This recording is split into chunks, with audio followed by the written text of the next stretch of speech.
7 days a month, they truly exist. The rest is just shadows in glass offices. Beyond the highland mists lies a forbidden truth, bought with a lifetime of secrets. Can their sanctuary survive the dawn? Relax and listen to this story.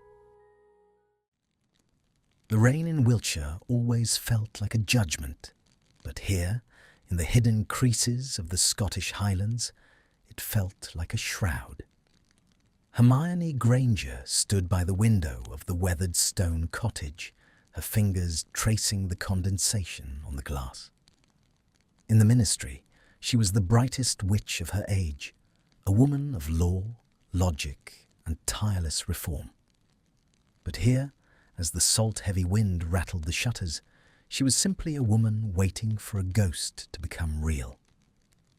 10 years had passed since the war had ended in ash and screams, yet the silence of this valley was louder than any battle. She checked her watch. He was late. He was never late for the week. Behind her, the soft, rhythmic breathing of a 5-year-old girl filled the room. Lyra was asleep on the sofa, a book of wizarding fairy tales sprawled across her chest. She had her father's pointed chin and Hermione's unruly honey-brown curls, a genetic roadmap of a love story that technically didn't exist. To the world, Hermione was a dedicated bachelorette living in a flat in London. To the world, Draco Malfoy was the restored head of his house, navigating the icy waters of pure-blood society with a cold, aristocratic detachment. The click of the apparition was muffled by the storm, but Hermione felt it in her marrow. She didn't move. She waited, her heart performing that familiar, painful seesaw. A frantic leap of joy followed immediately by the crushing weight of reality. The door pushed open. Draco stepped into the entryway, his expensive charcoal overcoat slick with rain. He looked every bit the Malfoy heir, pale, austere, and untouchable. For a second, he didn't see her. He leaned his head against the doorframe, his eyes closed, the mask of the great House Malfoy slipping just enough to reveal a jagged exhaustion. "You're late," she said, her voice a fragile thread in the dark. Draco flinched, his grey eyes snapping open. The coldness returned instantly, a reflexive defense mechanism that made Hermione's chest tighten. The Wizengamot ran over. "Avery is still trying to contest the land seizure of 98. I couldn't exactly walk out mid-session without raising eyebrows." He didn't move toward her. He stayed by the door, radiating a chilling formality that felt like a slap. Approach, then repulsion.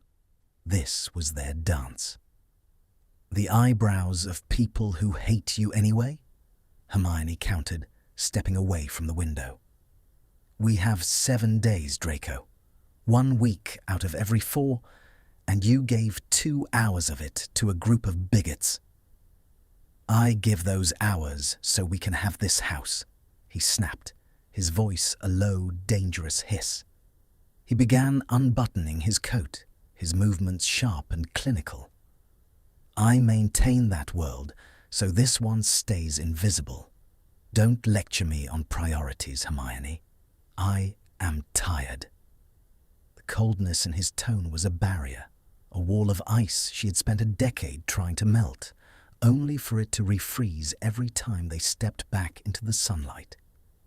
She felt the familiar urge to lash out, to demand more, to scream that a secret family was just a polite term for a life lived in a cage. But then he looked past her. His gaze landed on the sofa. The ice in his eyes didn't just melt, it evaporated. He moved then, shedding his coat onto a chair with none of his usual grace. He crossed the room in 3 long strides and knelt by the sofa. Hermione watched, her breath hitching, as the man who had just spoken to her with such biting frost reached out a trembling hand. He didn't touch Lyra, not yet, as if he feared his own shadow might wake her from her peace. "She's grown," he whispered, his voice now thick with a devastating warmth. "In just 3 weeks, she looks different." "She lost a tooth," Hermione said, her anger dissolving into a bitter-sweet ache. "She wanted to save it for you. She didn't believe the Tooth Fairy would find us all the way up here." Draco let out a jagged, breathy laugh, his forehead leaning against the edge of the cushions. The transition was so violent, it made Hermione dizzy. This was the man she loved, the one who spent his nights researching Muggle folklore so he wouldn't miss a single beat of his daughter's childhood. "I brought the coins," he murmured, finally reaching out to tuck a stray curl behind Lyra's ear. "Muggle ones, gold-pressed. I had to go to 3 different London banks to find ones that looked magical enough." He looked up at Hermione then. The arrogance was gone. The Malfoy mask was on the floor with his wet coat. In its place was a raw, yearning vulnerability that pulled at her like a tide. He reached out his other hand toward her, an unspoken plea for bridge building. She took it. His skin was freezing, but his grip was desperate. He pulled her down until she was kneeling beside him, bracketed between the man she shouldn't have and the child they shouldn't have had. "I'm sorry," he whispered, his thumb grazing her knuckles. "The transition, it's getting harder. Wearing his face, my father's face, all day and then coming here. Sometimes I feel like I'm breaking in half." "Then stop," she whispered back, leaning her forehead against his shoulder. The scent of him, rain, expensive cedarwood, and something uniquely Draco flooded her senses. "Stay. Don't go back this time." The silence that followed was the betrayal she always expected. He didn't pull away physically, but she felt the mental retraction. The warmth stayed, but the doubt crept back in like the fog outside. "We've talked about this," he said, his voice regaining a hint of that steel. "If I vanish, they come looking. If they come looking, they find her. And if they find her, the press, the ministry, the old families, they will tear her apart to get to us. Is that what you want? To see her picture on the front of the Prophet as the Malfoy bastard?" Hermione recoiled as if burned. "Don't use that word. Not for her." "It's the word the world uses, Hermione. My world and yours." He stood up abruptly, the sudden movement causing Lyra to stir. He looked down at his daughter, his expression a tortured mix of adoration and shame. "I am protecting her, even if it means you hate me for 2 hours every month because I'm late." "I don't hate you for being late, Draco," she said, standing to face him, her voice trembling with the weight of years of unspoken resentment. "I hate that you've convinced yourself that hiding is the same thing as protecting. You're comfortable here, in the dark. You get to play at being a father and a husband for 7 days, and then you put on your signet ring and go back to a world where I don't exist. You get the best of both worlds, while I spend 3 weeks a month explaining to a 5-year-old why her daddy lives in a clock. That is unfair," he hissed, his face pale with fury. "You think I enjoy it? You think I enjoy watching you walk across the atrium at the ministry and having to look through you like you're a stranger?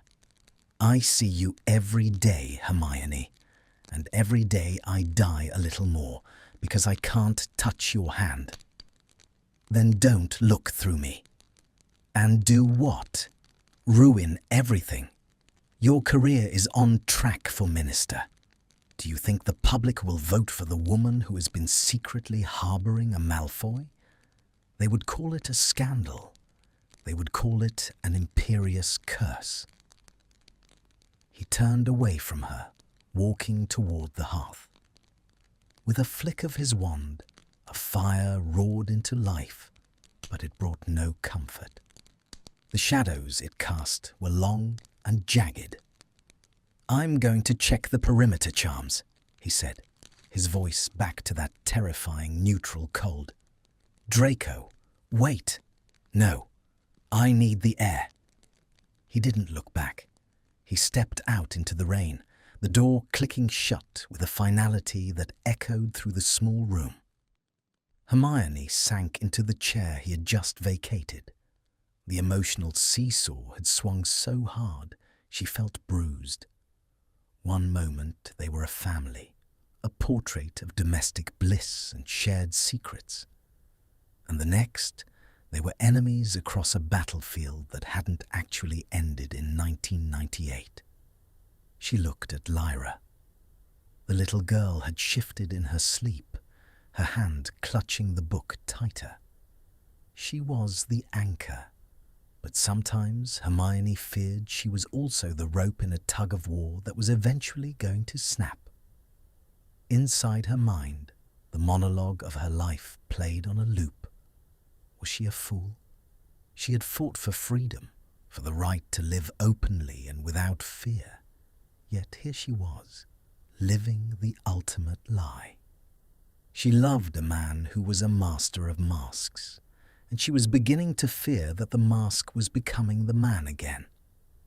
She remembered the first time they had come here, 5 years ago, with a newborn Lyra wrapped in a charmed blanket.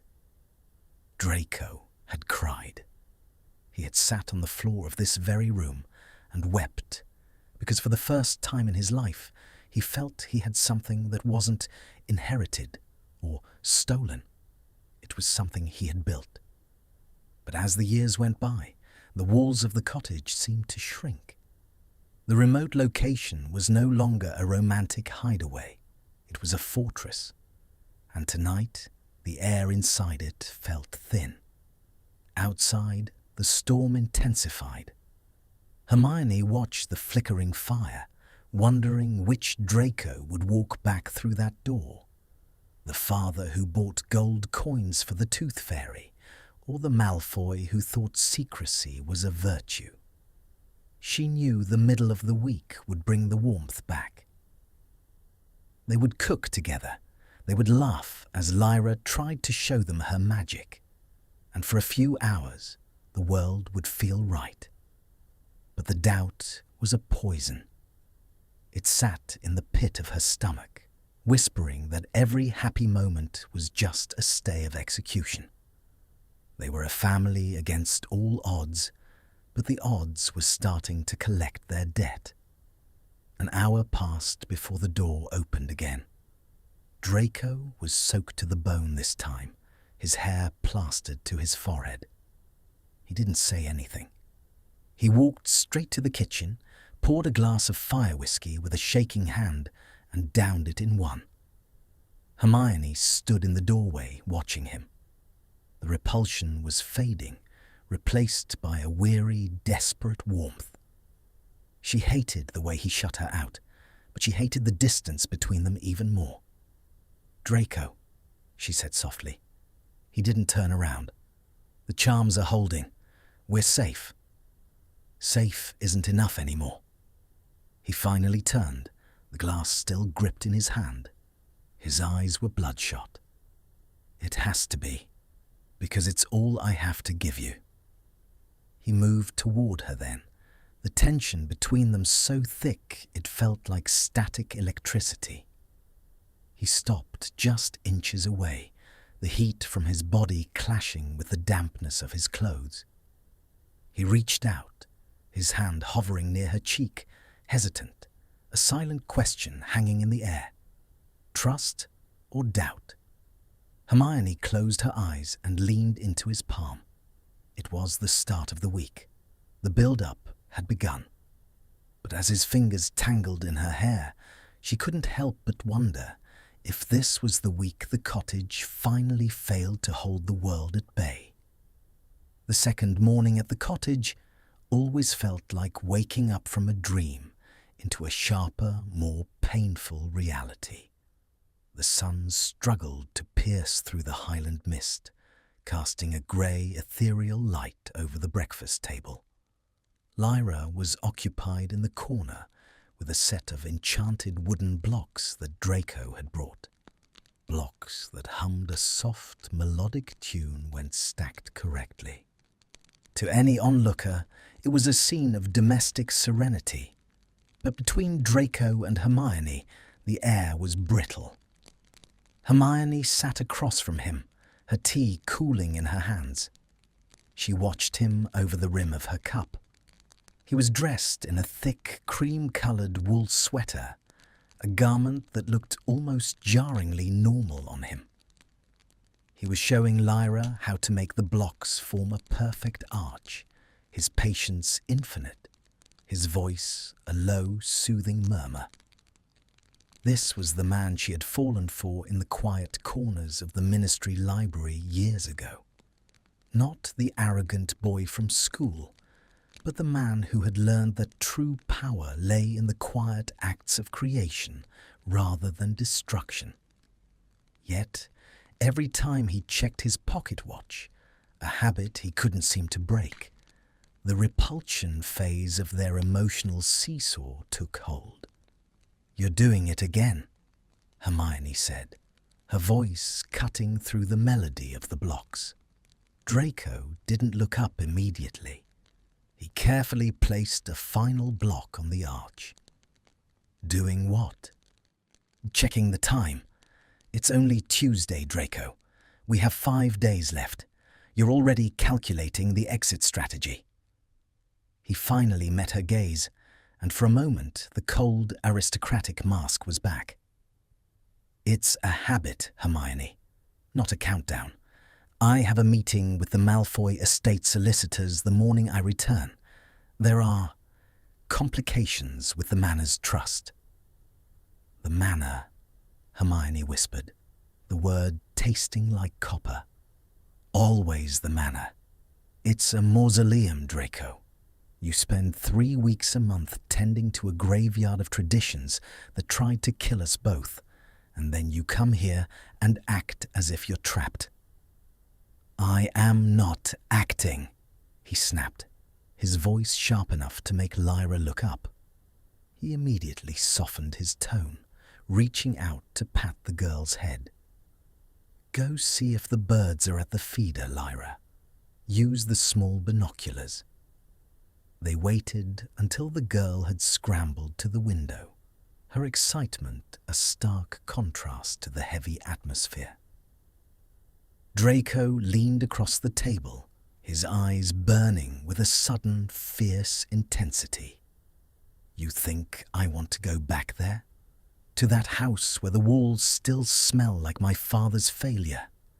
Every day I spend there is a penance. I stay there because as long as a Malfoy is in the manor, the ministry stays satisfied that the threat is contained. If I leave, if I move us to a flat in London or a house in the country, the scrutiny begins. They will look at every gold galleon, every transaction, every person I speak to. This secrecy isn't for me, Hermione. It's for you. It's for your career, and it's for her safety. I never asked for your protection at the cost of my soul," she countered, her internal monologue screaming that this was the same old song, the same justification for a life lived in half measures.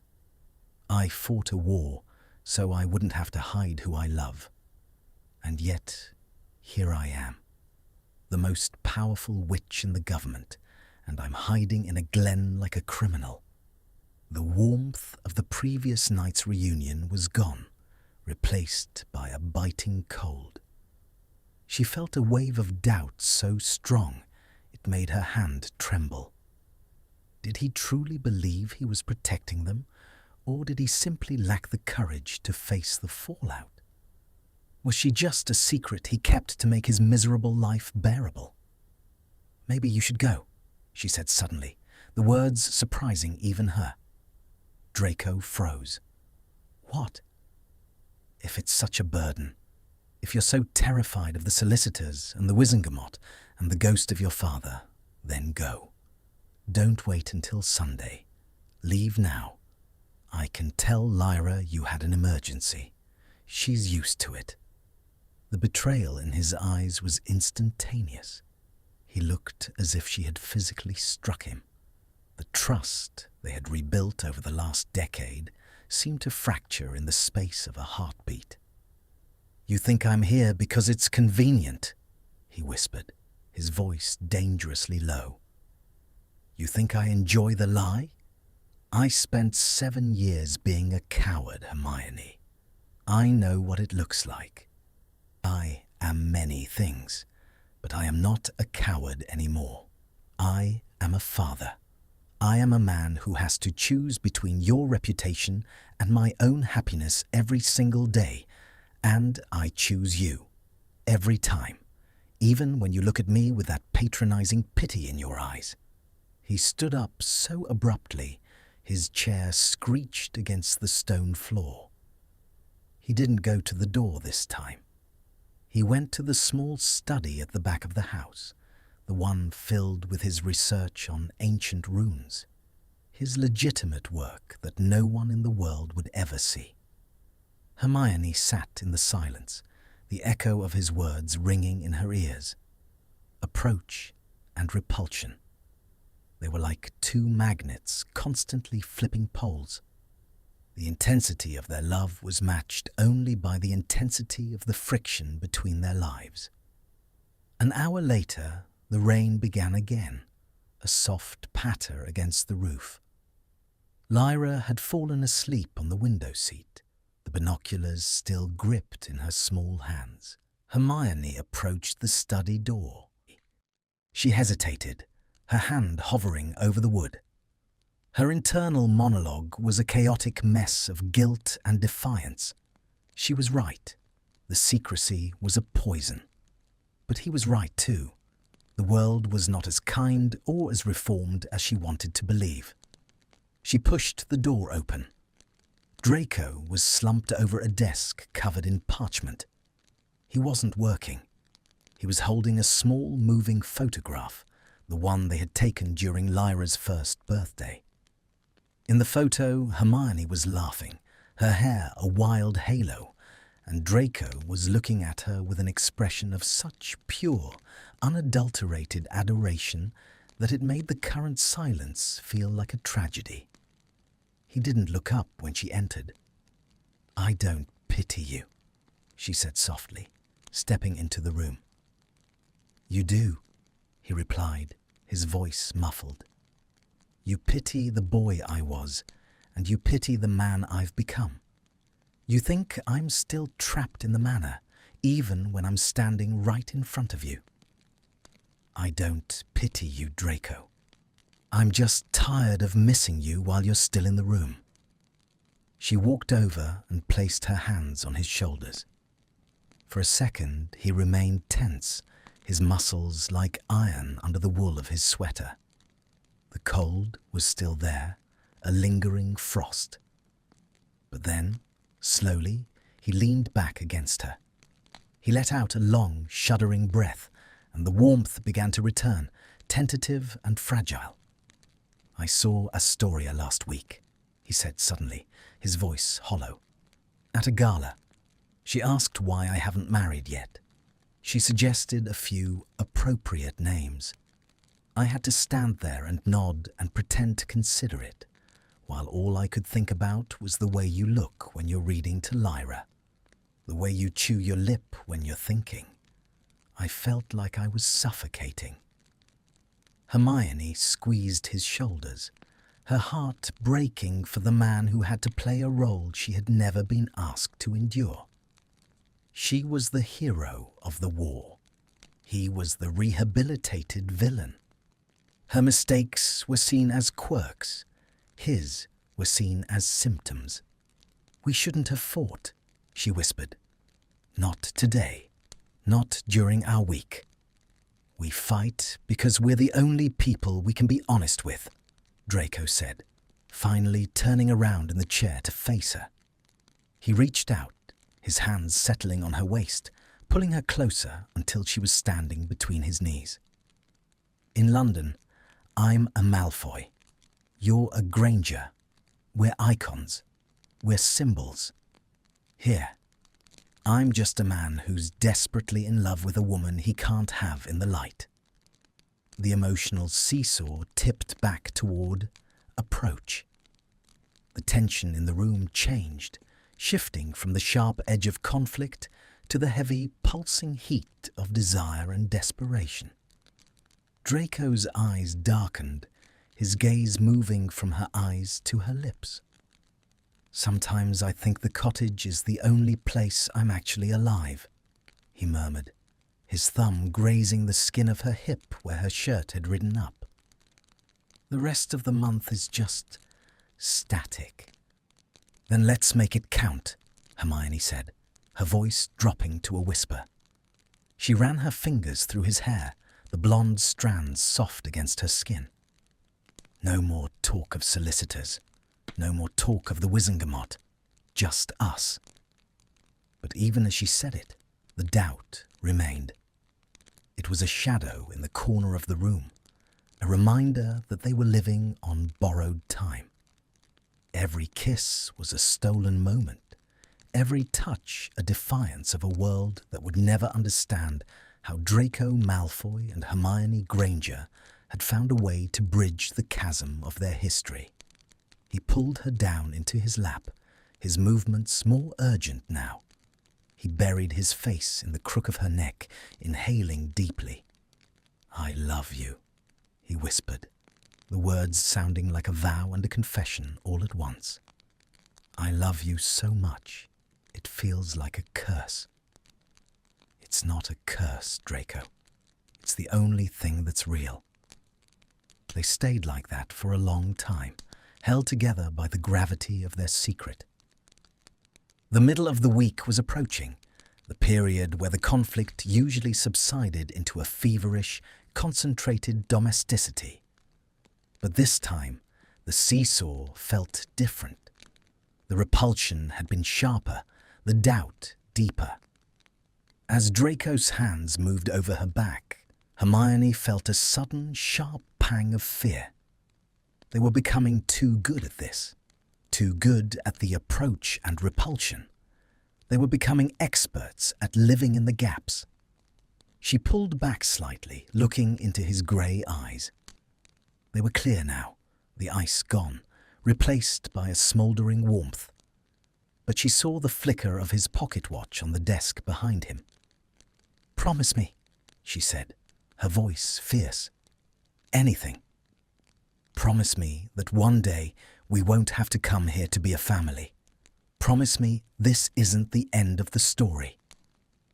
Draco's expression shifted, a momentary cloud of doubt crossing his features before he forced it away. He leaned forward, his forehead against hers. "I promise, Hermione. I don't know how yet, but I promise." The third day arrived with a deceptive stillness. The highland air was crisp, the mist finally retreating to the jagged peaks of the mountains, leaving the valley in a vibrant, mocking green. It was the midpoint of their week, the transition from the frantic approach of their reunion to the heavy, settled warmth of their domestic life. But for Hermione, the air in the cottage felt dangerously thin. They spent the morning in a way that felt almost too normal. Draco was in the garden with Lyra, teaching her the names of the wild herbs that grew along the stone wall. Hermione watched them through the kitchen window, her hands submerged in soapy water. To anyone else, it was a picture of peace. A father, patient and attentive, and a daughter, bright-eyed and eager. but Hermione saw the way Draco's head snapped toward the path every time a bird took flight. He was a man perpetually waiting for an invasion. She dried her hands and walked outside, the grass cool against her bare feet. As she approached, she heard Lyra's high-pitched giggle. "Look, Mama, Daddy says these purple ones are for courage. If you eat one, you can fight a dragon." Draco looked up, a faint smile playing on his lips, but the seesaw was already beginning to tip, warmth to cold. The mention of fighting dragons seemed to trigger something in him, a reminder of a life where courage was a commodity he had once lacked. "Actually," Draco said, his voice losing its playful lilt, "those are just foxglove, Lyra. They're poisonous if you're not careful. Beautiful, but dangerous, like most things worth having." He stood up, brushing the dirt from his trousers with a series of sharp, precise movements. The domestic ease of the last hour vanished, replaced by that familiar, brittle formality. He looked at Hermione, and she saw the doubt flickering in his eyes again. It was as if he couldn't handle the happiness without immediately looking for the trapdoor. "She needs to know the difference," Draco said, his voice tight, "between what looks like a gift and what is actually a threat. The world won't be as gentle with her as this garden is." "She's 5, Draco," Hermione said softly, her internal monologue bracing for the conflict. "Let her have the dragon stories for a little longer. She doesn't need to learn about poisons yet." "She needs to learn now because she's a Malfoy," he countered, the name sounding like a heavy chain. "Even if no one knows it, the blood is there. The enemies of my father, the people who still want to see our name erased, they wouldn't care that she's 5. They'd care that she exists." Approach to repulsion. The tension between them spiked. Hermione felt the familiar sting of betrayal, the sense that even here, in their sanctuary, Draco was more committed to his fear than he was to their peace. "Don't bring them here," she whispered, stepping closer to him so Lyra wouldn't hear. "Don't bring the Death Eaters and the Wizengamot into this garden. This is the one place they don't have power." "They have power as long as we're hiding," Draco hissed, his grey eyes flashing with a sudden, jagged anger. "Don't you see the irony, Hermione? You talk about courage and dragon slaying, but we're living in a hole in the ground. We're cowards, both of us. You for letting the ministry dictate your life, and me for being too afraid to lose the only thing I have left, this lie." The words cut deep. The trust they had cultivated over the morning felt like it was being systematically dismantled. Hermione felt the cold settle into her bones. She looked at the man she loved and saw a stranger, a man who was so terrified of the world that he was beginning to hate the very walls that protected him. "I am not a coward," she said, her voice trembling with a cold, controlled fury. "I am building a world where she won't have to be poisonous to survive. I am changing the laws that would have seen you in Azkaban. I am doing the work while you sit in your manor and polish your silver." "You're changing laws?" Draco laughed, a hollow, bitter sound. "You're rearranging the furniture in a burning house. The moment they find out about us, those laws will be used to hang you. And you know it. That's why you're here. That's why you haven't told Potter. That's why you haven't told the Weasleys." The mention of Harry and Ron was the ultimate betrayal. It was the secret within the secret. The fact that Hermione had kept her daughter and her lover hidden from the people who were essentially her family. It was her greatest shame and her greatest sacrifice, and hearing Draco use it as a weapon was a shift so violent it left her breathless. "How dare you?" she breathed. "I dare, because I'm the one who sees the look in your eyes every Sunday when you leave," Draco said, his voice dropping to a low, painful murmur. The relief. "You're relieved to go back to the brightest witch where things make sense, where you don't have to deal with the messy reality of a man like me." He turned and walked away, heading toward the woods that bordered the property. Lyra, sensing the shift in the atmosphere, stopped playing with her blocks and looked at Hermione with wide, uncertain eyes. "Is Daddy sad?" the girl asked. Hermione forced a smile, though it felt like her face might crack. "No, darling. Daddy just needs some air. Why don't you go inside and start a drawing? A drawing of the purple flowers."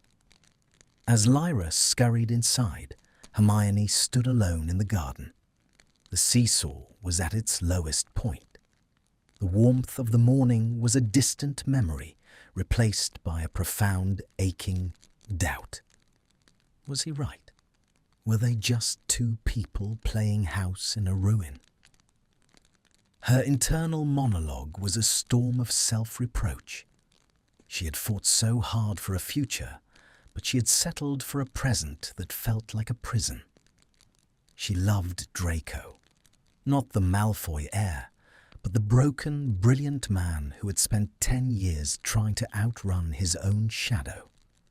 But tonight, it felt like the shadow was winning. She followed him.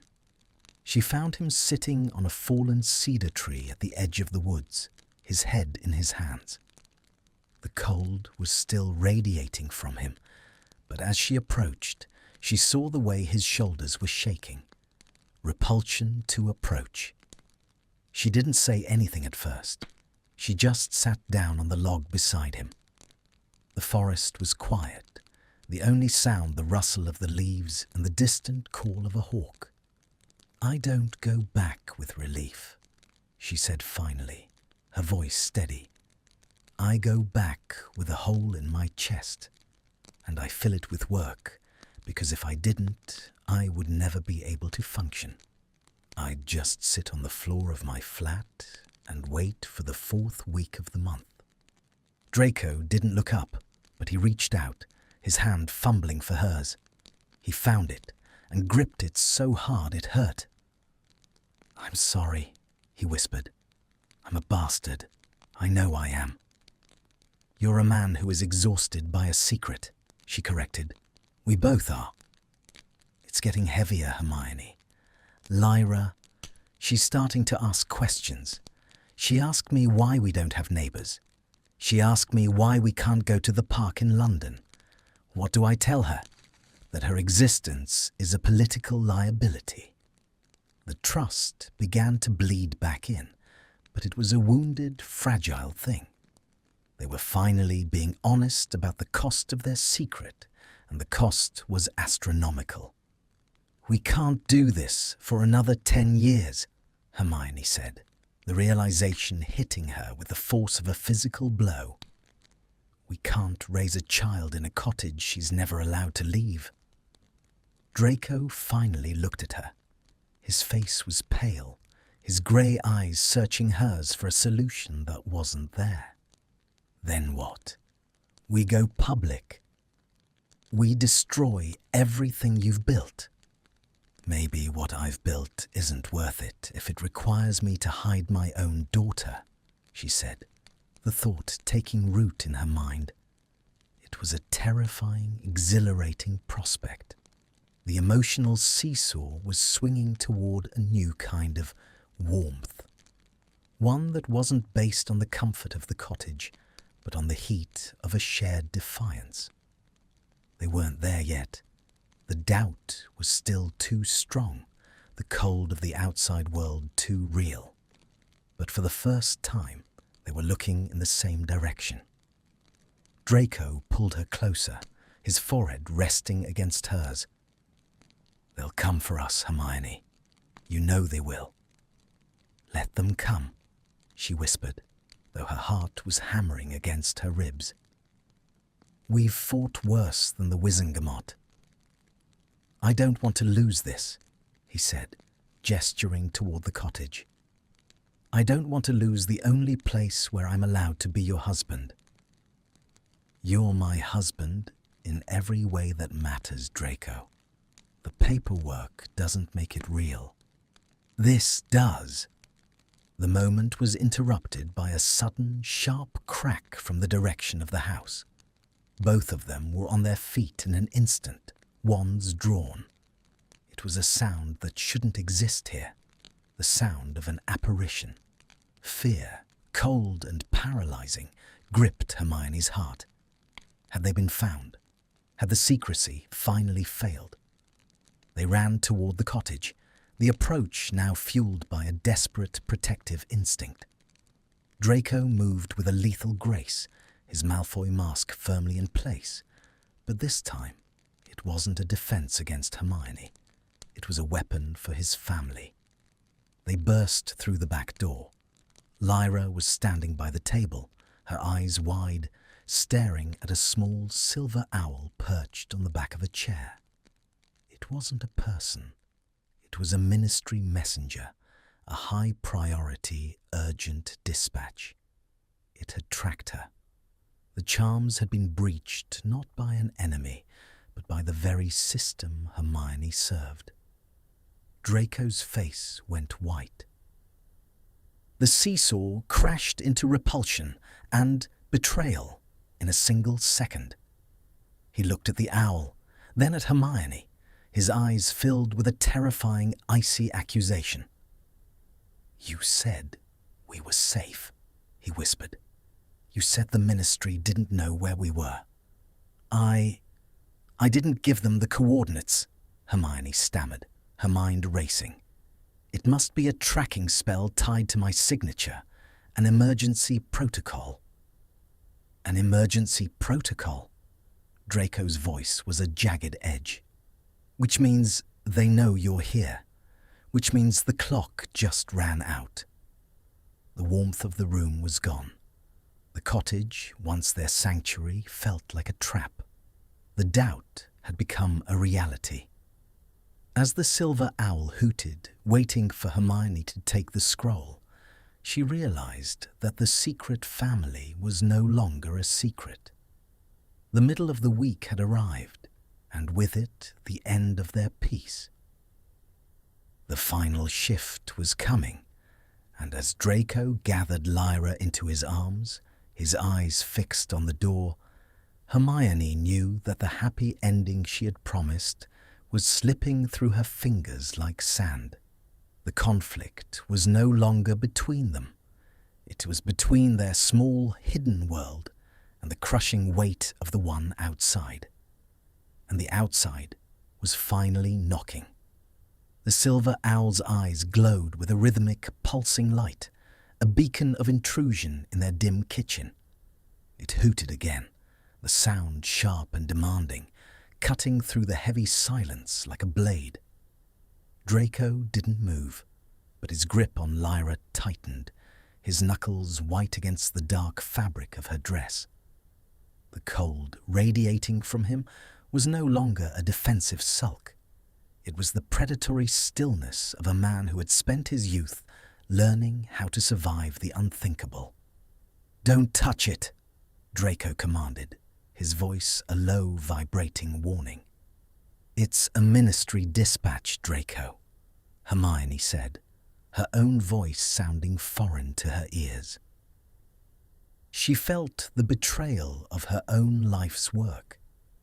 She had written these protocols. She had ensured that the minister's office could locate high-ranking officials in the event of a national crisis.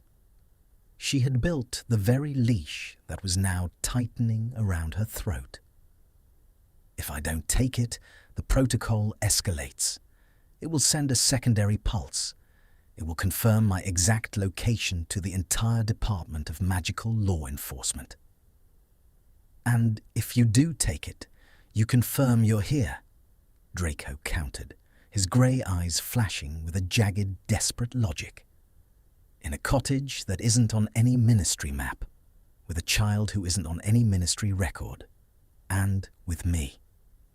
Approach to repulsion. The intimacy of their shared morning was gone, replaced by a brutal, tactical distance. Hermione stepped toward the owl, her heart hammering against her ribs. She felt the internal monologue of the brightest witch warring with the mother. If she ignored it, she was a fugitive. If she answered it, she was exposed.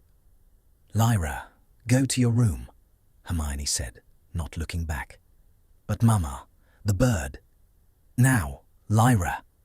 The girl flinched. Hermione never raised her voice and scrambled toward the stairs. Only when the door clicked shut did Hermione reach out. Her fingers brushed the cold silver of the owl's leg, and the scroll unfurled automatically. It wasn't a letter. It was a howler, but one of a higher class, a vocal mandate reserved for the highest levels of government. The voice that erupted into the room was not the screams of a disgruntled citizen, but the calm, terrifyingly familiar tone of Kingsley Shacklebolt. "Hermione, we have a breach. The Gringotts ledgers regarding the Malfoy sequestered assets have been compromised by a third party. There are inquiries being made into Draco Malfoy's movements over the last 5 years. Your signature was found on a series of travel wards in the Highlands. I need you at the Ministry, immediately. Do not apparate directly to the atrium. Use the side entrance. We need to contain this before the press gets wind of the discrepancies." The message ended, and the silver owl dissolved into a fine mist, leaving the air smelling of ozone and old parchment. The silence that followed was suffocating. Draco let out a harsh, jagged laugh. "Discrepancies? Is that what we are, Hermione? A financial discrepancy in a ledger?"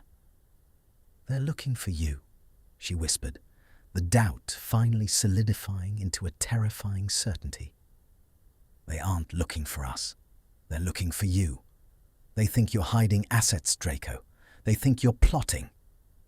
"I am hiding assets," he roared, slamming his hand against the wooden table.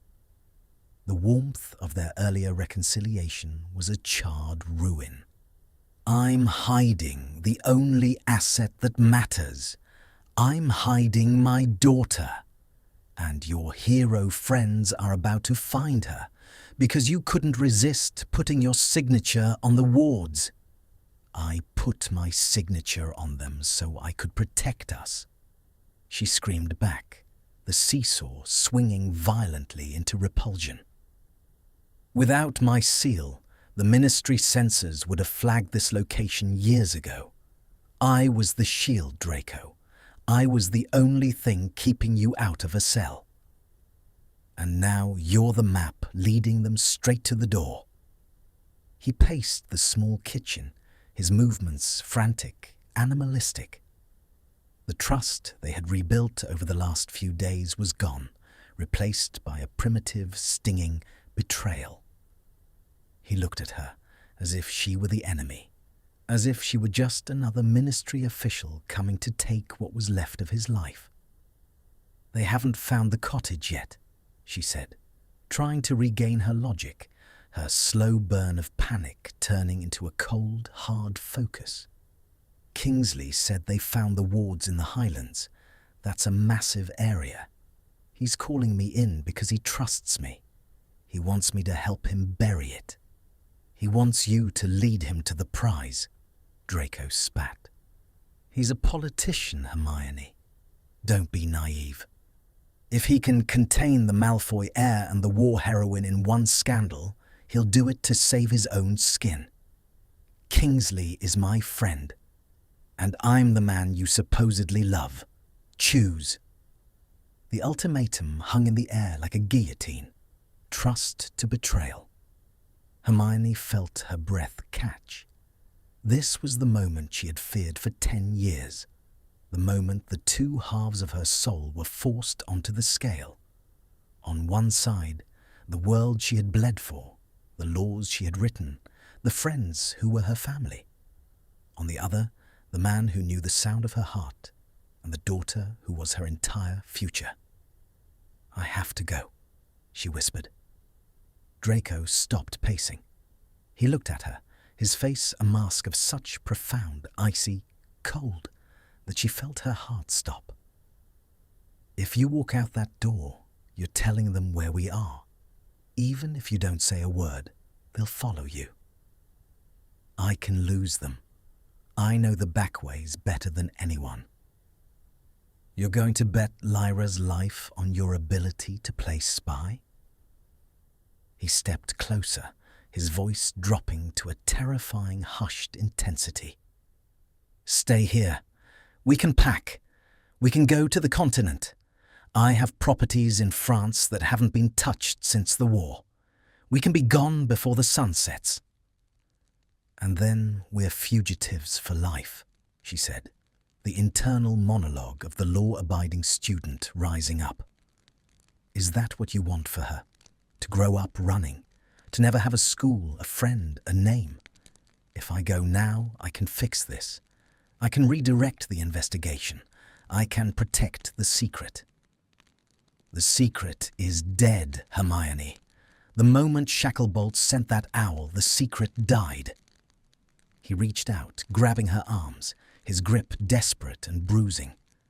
For a second, the approach returned, a raw physical need to be close to her, to keep her from slipping away.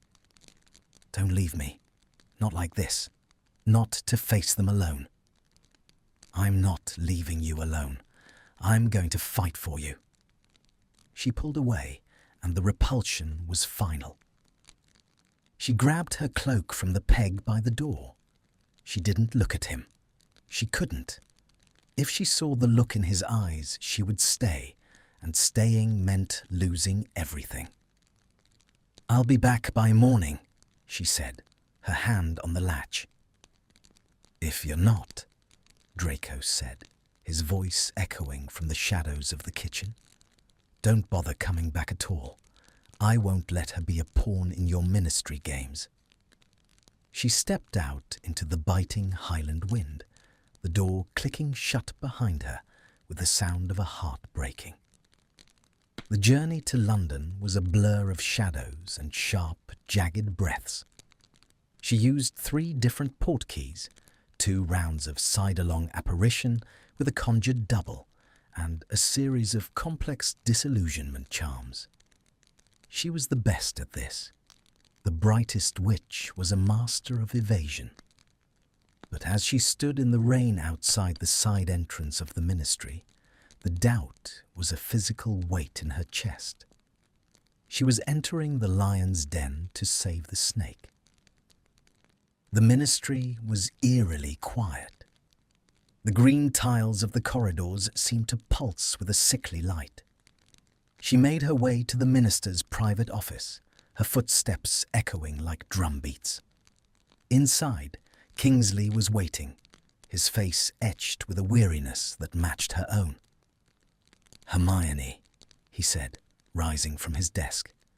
"Thank you for coming so quickly." "What's happened, Kingsley?" The owl mentioned Gringotts. He sighed, tossing a folder onto the desk. A group of former snatchers, trying to buy their way into a pardon, started leaking information about unaccounted-for Malfoy vaults. They claim Draco has been funneling gold to a hidden location for years. The Wizengamot is calling for a full audit and a warrant for his arrest on suspicion of financing Neo-Death Eater activities. Hermione felt a hysterical laugh bubble up in her throat. Neo-Death Eater activities? Draco was financing dollhouses and enchanted blocks. He was buying gold coins for the Tooth Fairy.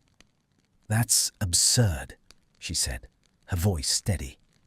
"Draco Malfoy has been under constant surveillance." "Has he?" Kingsley looked at her, his eyes piercing. "Because my records show he disappears for 1 week every month. And interestingly enough, so do you, Hermione. Always at the same time. Always in the same general area of the Highlands." The seesaw plummeted. Trust to betrayal.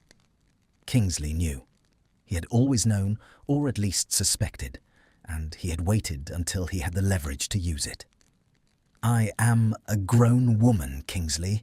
My private life is my own." "Not when it involves the primary suspect in a national security investigation," Kingsley said, his voice hardening.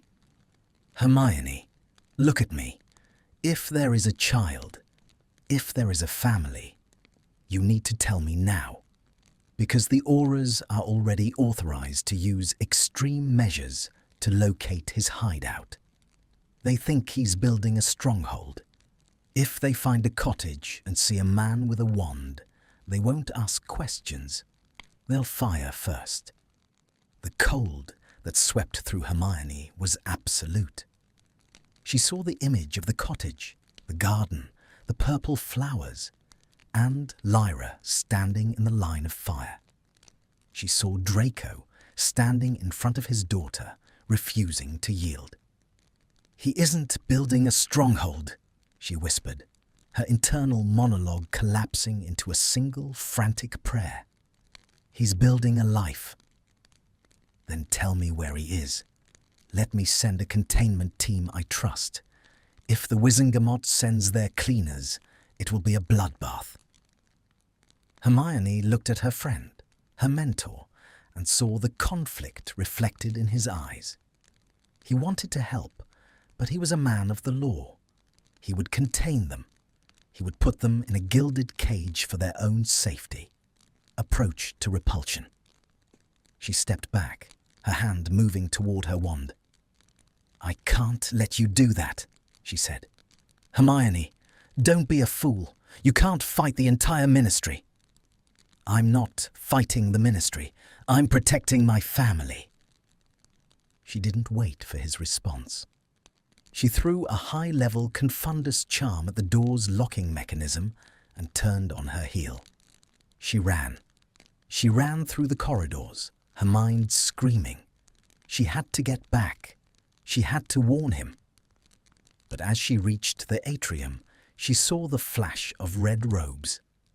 The cleaners. The elite Aura strike team. They were moving toward the Flu network, their faces grim and determined. They weren't waiting for her. They had already found a lead. The seesaw had broken. There was no more approach. There was only the repulsion of the world she had loved and the slow burn of a war she was about to start all over again. She apparated directly from the atrium, a feat of magic that set off every alarm in the building. She didn't care. She landed in the Scottish heather, the rain lashing her face. The cottage was a mile away, hidden behind the tree line. She ran, her lungs burning, the doubt replaced by a singular, blinding warmth for the man and child she was about to lose. As she crested the hill, she saw it. The cottage was dark, but a faint blue light was pulsing around it. Draco had activated the final defense, the Malfoy blood wards. It was a beacon for anyone looking, but a fortress for those inside. And then she heard the cracks of multiple apparitions. The red robes landed in a circle around the garden. The middle of the story was over. The conflict was no longer a secret. As Hermione drew her wand, standing between the auras and the door, she realized the secret family had run out of places to hide. "Draco!" she screamed into the wind. "Draco! Open the door!" The door remained shut. The blue light flared. The war had come to the cottage, and as the first spell hit the wards, Hermione knew that the happy ending was no longer something she could write. She was going to have to bleed for it. The blue light of the blood wards cast long, distorted shadows across the heather, turning the peaceful garden into a surreal battlefield. Hermione stood in the center of the perimeter, her wand a steady extension of her arm, though her insides were a tempest of terror. The auras, 6 of them, led by a man named Savage she had known for years, did not immediately fire. They held their positions, their red robes billowing like spilled blood against the darkening highland sky. "Hermione, move away from the threshold!" Savage's voice was amplified by a sonorous charm, booming over the roar of the wind. "We have a warrant for the apprehension of Draco Malfoy. He is considered armed and extremely dangerous. Do not interfere with a ministry operation." "You're standing on private property," Hermione shouted back, her voice raw. "There is no stronghold here. There is no conspiracy. You are terrorizing a family." Approach to repulsion. She looked at the men she had worked alongside, men she had shared tea with in the ministry break room, and felt a visceral wave of disgust. They weren't heroes tonight. They were the blunt instrument of a paranoid government. The trust she had spent a decade building with the Aura Department vanished, replaced by a cold, sharp repulsion. Behind her, the cottage door remained stubbornly, terrifyingly silent. She knew what Draco was doing. He was in the cellar with Lyra, or perhaps behind the reinforced shutters of the nursery, his wand levelled at the door, waiting for the first breach. He had warned her. He had told her that her world would eventually come for them, and she had called him a pessimist. "Last warning, Granger." Savage stepped forward, his wand tip glowing with the sickly orange of a shield breaker. "Step aside, or be detained for obstruction." "Then detain me," she whispered, her internal monologue settling into a terrifyingly clear focus. "Protect the child. Protect the man. Burn the rest." The first spell wasn't a curse, but a massive concussive blast designed to knock her off her feet. Hermione countered it with a flick of her wrist, her protego so powerful it sent the shockwave rippling back toward the auras. The engagement had begun. Inside the cottage, the sound of the spell hitting the wards was like a thunderclap. Draco stood in the center of the living room, his face a marble mask of cold. He had heard Hermione's voice, but the doubt that had poisoned their afternoon was still screaming in his head. Had she led them here? Was her defense just a performance for the ministry recorders? "Daddy, why is the house screaming?" Lyra was huddled under the kitchen table, her hands over her ears. Draco knelt beside her, his movements jerky. He reached out to touch her hair, but his hand stopped an inch away. He felt repulsion, not for his daughter, but for himself. He had brought this on her. His name, his past, his inability to just disappear had finally caught up to the one pure thing he owned. "It's just a game, Lyra," he lied, the words tasting like ash. "A loud game. I need you to go into the pantry. Stay behind the iron jars. Don't come out until Mama or I come for you. Do you understand?" "Is Mama outside?" "Yes," Draco said, his voice cracking. "She's outside."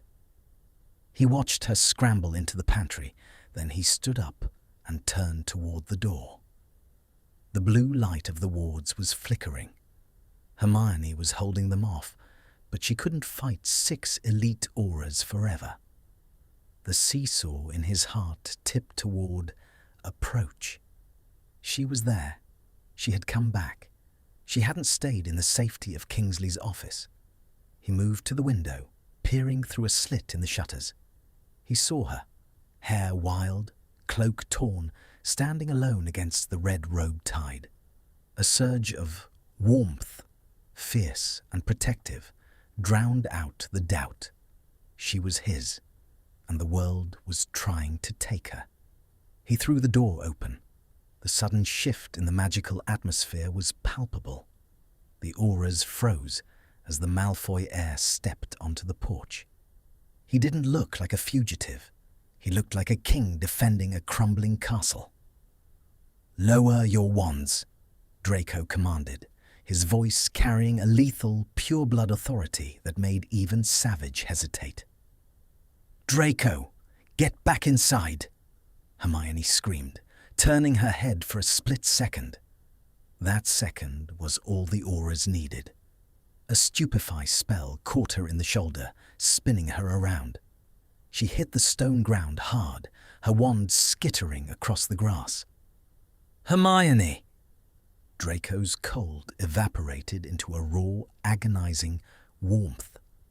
He leapt from the porch, his own wand spitting a barrage of silver-white light that forced the auras back. He wasn't using the precise, elegant magic he had studied in the study. He was using the dark, desperate spells of a man who had nothing left to lose. He reached her side, shielding her body with his own. The approach was complete. They were together in the dirt, surrounded by enemies, and for a moment the conflict of the day felt insignificant compared to the simple, terrifying reality of their proximity. "You came back," he breathed, his hand clutching her arm. "I told you I'd fix it," she coughed, trying to stand. "You didn't fix it, Granger," Savage shouted, his team forming a tighter circle. "You just made it a felony. Malfoy, drop the wand and surrender. We have orders to use lethal force if the child is at risk." "The child is at risk because of you," Draco roared. The seesaw swung one last time before the middle of the battle. Trust to betrayal. Draco looked at the auras, then at the cottage where his daughter was hiding, and then at Hermione. He realized that as long as they stayed here, as long as they fought, Lyra would never be safe. The ministry wouldn't stop until they had contained the discrepancy. "Stop!" Hermione stood up, leaning heavily on Draco. She held up her hand, not for a spell, but for a parley. "Savage, listen to me. The gold in the Gringotts vaults. It wasn't for a stronghold. It's a trust. For her. For Lyra Malfoy." The name hung in the air, heavier than any curse. The auras looked at each other, the doubt finally shifting to their side. "A child?" Savage lowered his wand an inch. "You're saying there's a kid in there?" "Our daughter," Draco said, his voice steadying, the repulsion he felt for the ministry manifesting as a cold, hard pride. "And if you step 1 foot over that threshold, I will consider it an act of war. Not as a Malfoy, but as a father. And I promise you, I have enough discrepancies in my arsenal to take this entire valley with me." The standoff crackled with tension. The emotional dynamics had shifted. It was no longer about a secret. It was about the fundamental right to exist. Hermione felt the slow burn of the last 10 years coming to a head. She wasn't just the minister's favourite. She was a mother. "Call Kingsley," Hermione commanded. "Tell him the stronghold is a nursery. Tell him if he wants to arrest us, he can do it himself in front of the press. Because if a single spell hits that house while my daughter is inside, I will resign and spend every waking hour of the rest of my life dismantling your department brick by brick." Savage looked at her, then at the pale, defiant man beside her. He saw the warmth between them, a bond that defied every logic of the post-war world. He tapped his badge, whispering a message into the communication network. The minutes that followed were the longest of Hermione's life. She and Draco stood shoulder to shoulder, their breaths ragged. The cold of the rain and the warmth of their shared defiance created a strange, shimmering clarity. The seesaw had stopped moving. They were grounded. "They're going to take her, aren't they?" Draco whispered, his eyes never leaving the auras. "No," Hermione said, her fingers interlacing with his. "They're going to have to acknowledge her." A sudden golden light flared in the center of the garden. Kingsley Shacklebolt stepped out of the apparition, his face unreadable. He looked at the scorched grass, the broken wards, and the two people standing in the ruin of their sanctuary. He walked toward them, ignoring the wands of his own auras. He stopped 5 feet away. "Hermione," he said softly, "you should have told me." "I shouldn't have had to," she replied. Kingsley looked at Draco. The repulsion between the two men was ancient, but today there was a grudging, heavy trust born of shared exhaustion. Kingsley sighed, a sound that seemed to deflate the entire conflict. "The audit will continue," the minister said, loud enough for the team to hear. "But the stronghold warrant is rescinded. This is a private residence. Savage, take your men back to the perimeter. Ensure no one, and I mean no one, approaches this glen." As the auras vanished into the mist, the seesaw finally settled into a tentative, bruised warmth. The beginning and the middle of their secret were gone. The end was starting, and it was going to be public, messy and loud. Draco let out a breath he seemed to have been holding for a decade. He turned to Hermione, his eyes searching hers. "It's over," he whispered. "The cottage, it's not a secret anymore." "No," she said, reaching up to wipe a smudge of soot from his cheek. "It's just a home now." But as they moved toward the door to find Lyra, the doubt remained. They had saved the moment, but they had lost the silence. The world was waiting for them, and the happy ending was still miles away. For now, there was only the sound of a child's voice calling from the pantry, and the heavy, pulsing heat of two people who had finally stopped running. The conflict was resolved, but the outcome was a new world entirely. Draco opened the door, and as the warmth of the hearth spilled out into the rainy night, he pulled Hermione into the threshold with him. It wasn't a kiss, not yet, but it was an approach that would never be followed by repulsion again. They stepped inside, leaving the war in the garden, and for the first time in 10 years, they didn't lock the door. The heavy silence that followed the aura's withdrawal was louder than the battle itself. Inside the cottage, the air tasted of scorched ozone and the lingering metallic tang of blood wards. Draco didn't wait for Kingsley to speak again. He turned and bolted toward the pantry, his movements stripped of their usual aristocratic poise. Hermione followed, her legs feeling like lead, her heart a frantic bird hitting the ribs of its cage. Lyra, it's me. It's over." Draco's voice was a ragged shadow of itself. The pantry door creaked open. A small, trembling figure emerged from behind the heavy iron flour jars. Lyra's face was tear-streaked, her honey-brown curls matted with dust. But when she saw Draco, She threw herself at him with a force that nearly knocked him back. He caught her, burying his face in her neck, his shoulders shaking with a silent, violent relief. Approach to warmth. Hermione leaned against the doorframe, watching them. The seesaw should have stopped, but as her eyes moved from her daughter to the Minister of Magic standing in her living room, the doubt returned with a vengeance. They were safe from spells, but they were no longer safe from the law. The secret was out, and with it, the precarious balance of her entire life had tilted into the abyss. "She has your eyes, Draco," Kingsley said from the center of the room. He wasn't looking at the ledgers or the wands anymore.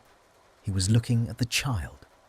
There was no judgment in his voice, only a profound, weary sadness. "And your stubbornness, Hermione. I can see it in the way she's holding on to him."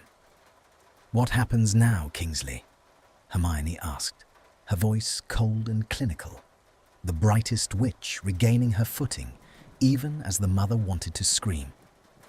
"Do you arrest us for the discrepancy of her birth, or just for the obstruction of your illegal raid?"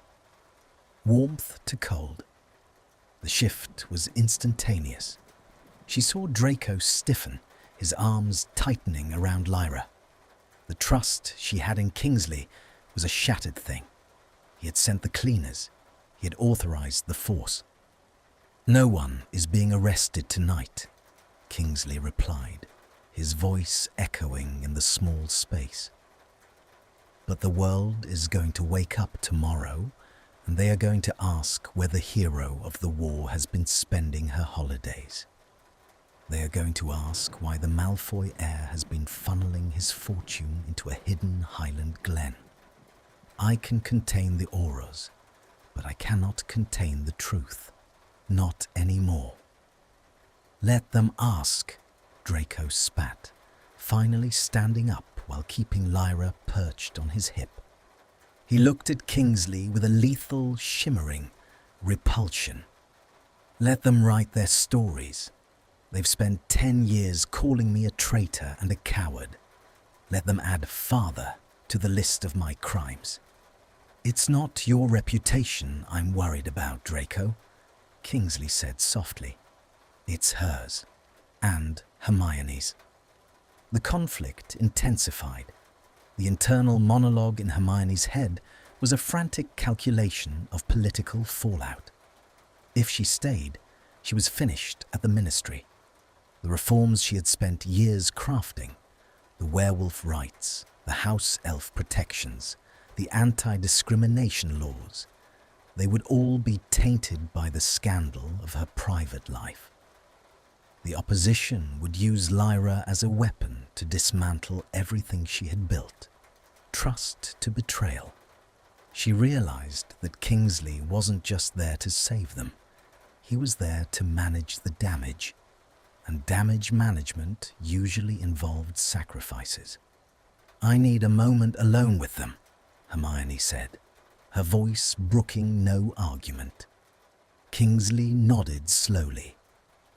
"I will be at the perimeter. We have a few hours before the morning edition of the Prophet.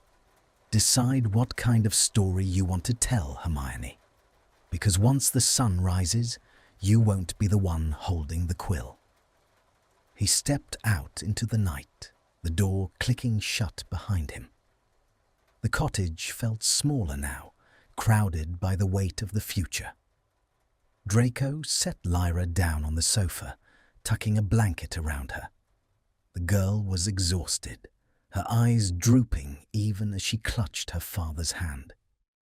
Within minutes, she was asleep, the resilience of childhood shielding her from the ruin of her parents' sanctuary. Draco turned to Hermione. The warmth of their shared defense was gone, replaced by a jagged, agonizing doubt. He looked at her torn robes, the bruise forming on her shoulder, and the coldness of the room. "You should go back with him," he whispered. The seesaw plummeted. approach to repulsion. "What?" Hermione breathed. "Go back. Tell him I kidnapped you. Tell him the child is mine, a result of some ancient Malfoy curse or a momentary lapse. Tell them whatever you need to save your career. You can visit her. We can find a way." "Is that what you think of me?" Hermione stepped into his space, her eyes flashing with a dangerous, wounded fire. "You think I fought off 6 auras and defied the Minister of Magic just so I could go back to my desk and pretend you don't exist? You think I'm that much of a coward?" "I think you're a woman who has a world to change," Draco hissed, his voice a low, vibrating chord of betrayal and love. "And I'm the man who is going to stop you from doing it. Every day you're with me, your power fades. Every day they see you with a Malfoy, they trust you less. I won't be the reason you lose your light, Hermione. I won't." Repulsion to warmth. The intensity of his self-loathing was so familiar, it broke her heart. He was still the boy in the bathroom at Hogwarts, trying to mend a broken cabinet while the world collapsed around him. He still thought his love was a stain. "You are my light, Draco," she said, her voice dropping to a fierce, desperate murmur. She grabbed his face, forcing him to look at her. "You and Lyra. The Ministry, the laws, they are just paper. This is the only thing that's real. If I lose this, there's no point in changing the world, because I won't have a world worth living in." The trust returned, but it was different now. Not the fragile trust of a secret, but the heavy, unbreakable trust of a shared fate. Draco let out a jagged sob, his forehead dropping onto hers. The slow burn of their 10-year hidden romance was finally reaching its flashpoint. "They'll hate you," he whispered into her hair. "They'll call you everything I've ever been called." "Let them," she said. "I've been called a mudblood since I was 12. You think a few headlines are going to break me?" They stood there in the center of the room, held together by the gravity of their choice. The seesaw had finally stilled. There was no more approach or repulsion, only the absolute terrifying warmth of 2 people who had finally stopped lying to themselves. "We leave together," Draco said, his voice regaining its steel. "Not to the continent, not as fugitives. We walk into the Ministry tomorrow morning, through the front door, all 3 of us." "The atrium?" Hermione smiled, a sharp, defiant thing. "That will be a hell of a discrepancy for the ledgers." "Let them audit us," Draco said, his hand sliding down to her waist, pulling her flush against him. "Let them see exactly what a Malfoy and a Granger can build when they stop fighting each other." The conflict was moving toward its final resolution. They spent the rest of the night not in fear, but in preparation. They packed Lyra's things, the enchanted blocks, the books, the gold coins.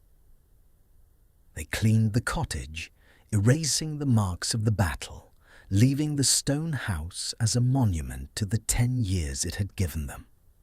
As the first hint of grey light appeared over the mountains, Hermione stood by the window.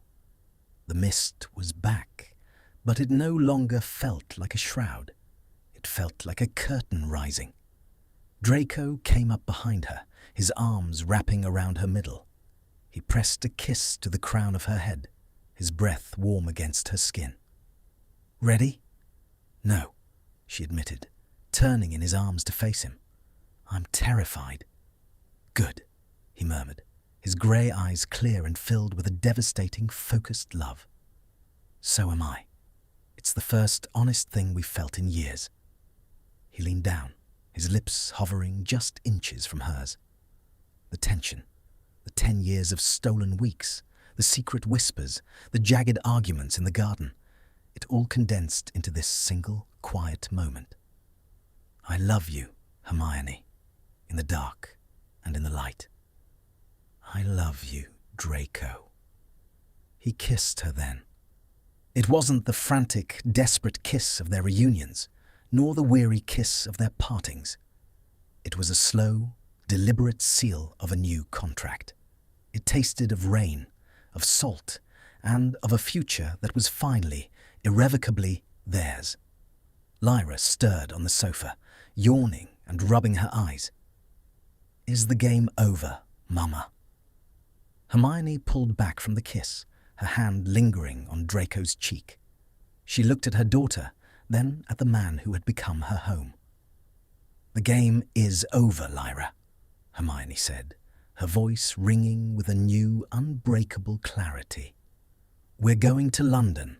We're going to show everyone our family." The morning sun finally broke over the ridge, flooding the cottage with a blinding golden light. They didn't check their watches. They didn't look for the exit strategy. They simply took each other's hands and walked toward the door. The secret was dead. Long live the family. The transition from the silence of the Highlands to the roar of London was not a quiet fade, but a violent rupture. They did not use the side entrance. They did not use the back alley portkeys or the disillusioned fireplaces that Hermione had mapped out over a decade of deception. As the sun climbed higher, casting a sharp, unforgiving light over the Thames, Draco Malfoy and Hermione Granger appeared together in the centre of the ministry atrium. The sound of their arrival, the sharp crack of synchronized apparition, echoed off the peacock blue tiles. For a heartbeat, the bustling hub of the wizarding world continued its frantic rhythm. Then, one by one, the witches and wizards froze. Memos stopped mid-air.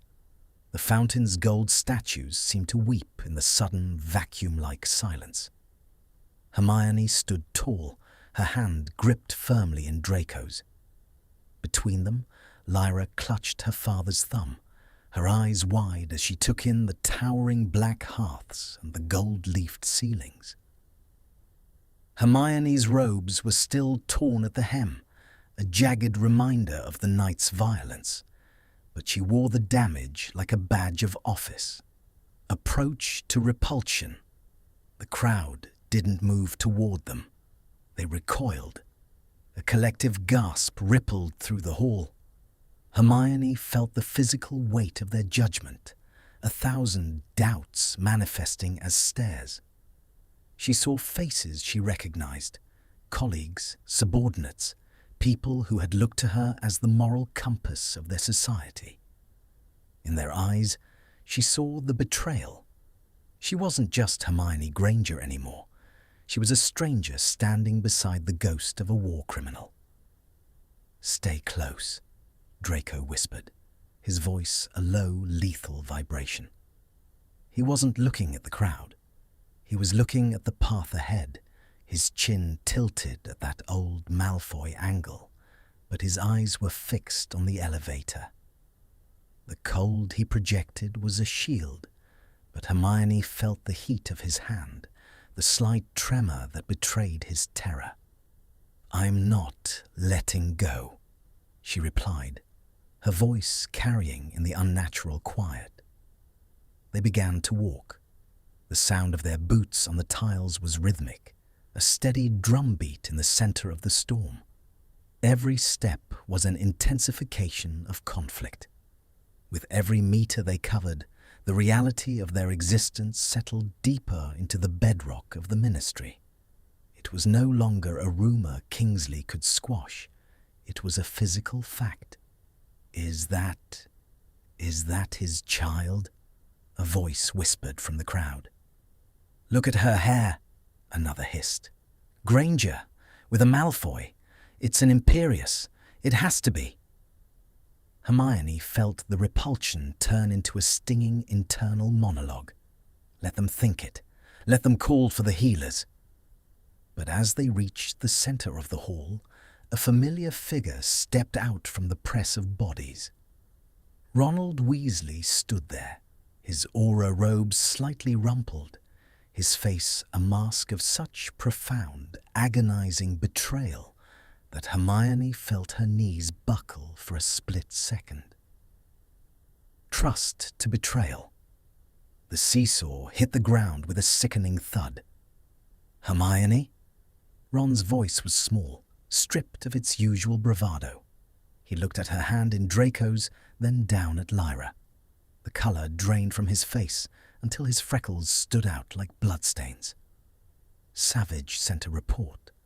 I told him he was lying. I told him he'd lost his mind. "Ron," Hermione said, her voice cracking. This was the conflict she had avoided for 5 years.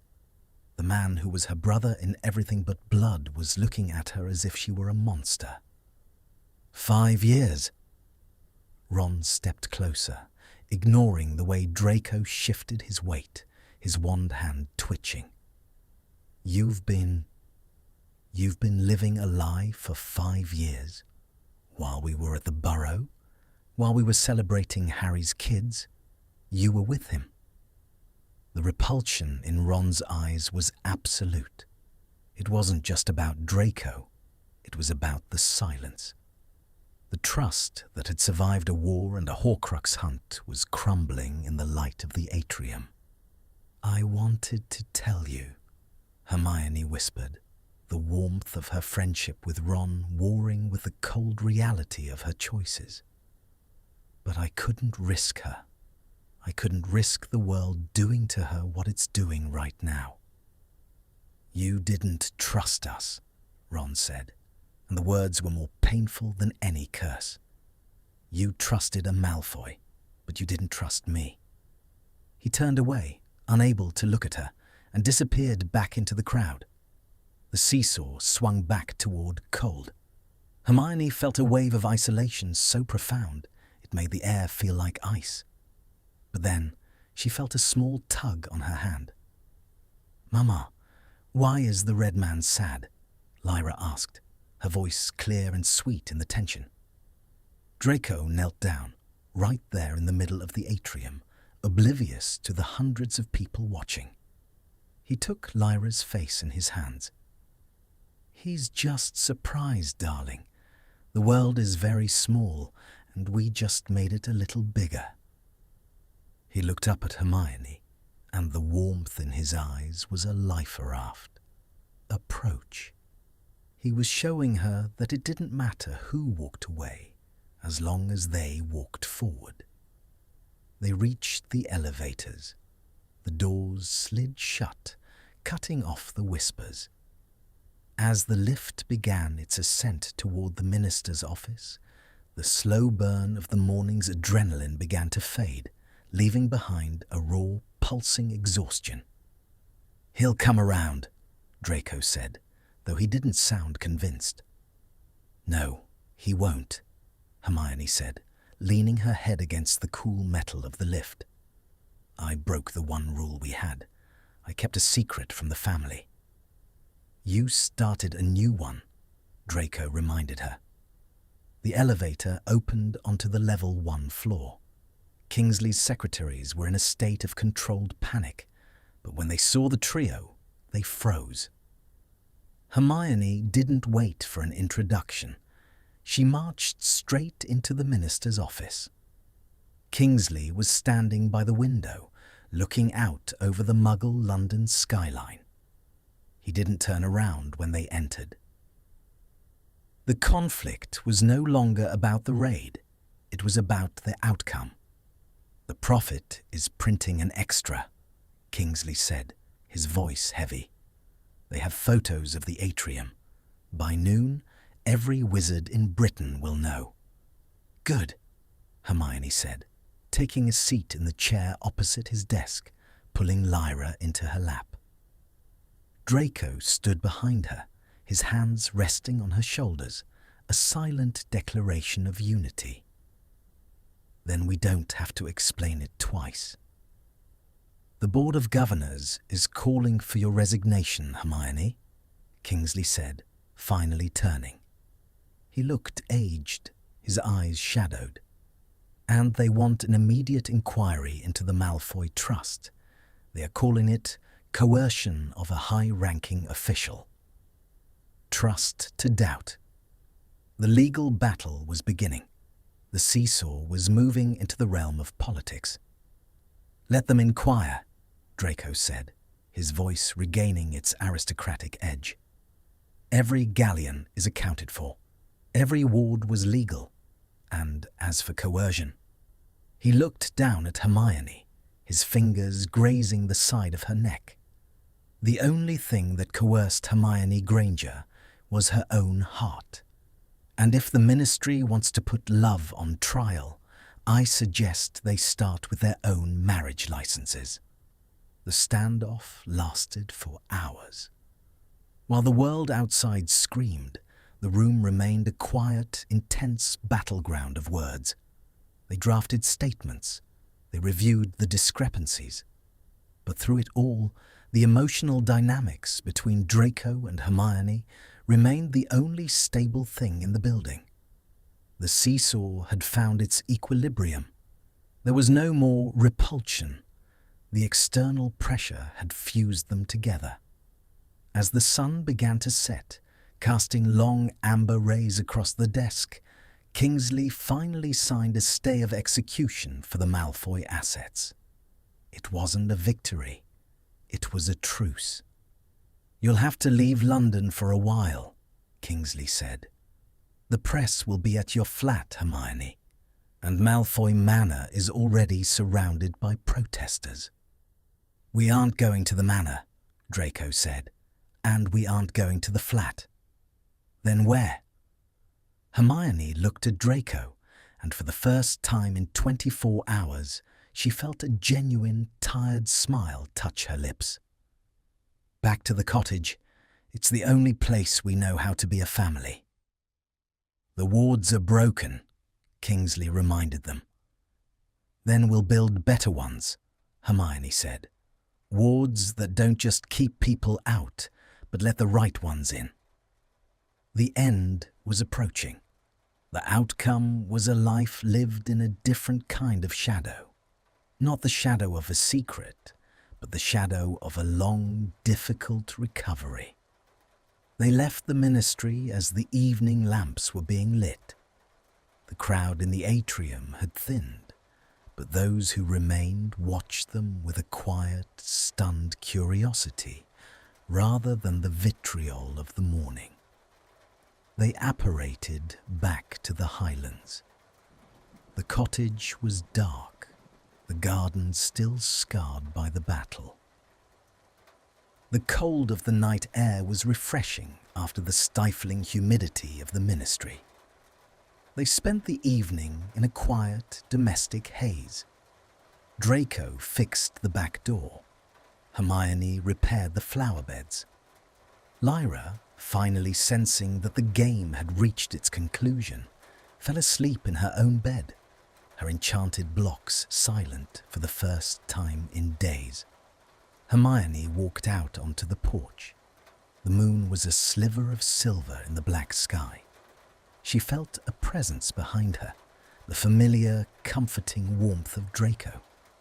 He wrapped his arms around her, pulling her back against his chest. "We did it," he whispered. "We destroyed my career," she corrected, but there was no bitterness in her voice. "You were overqualified for that job anyway." She laughed, a soft, musical sound that carried over the heather. She turned in his arms, her hands sliding up to his neck. The seesaw was still. The conflict was resolved.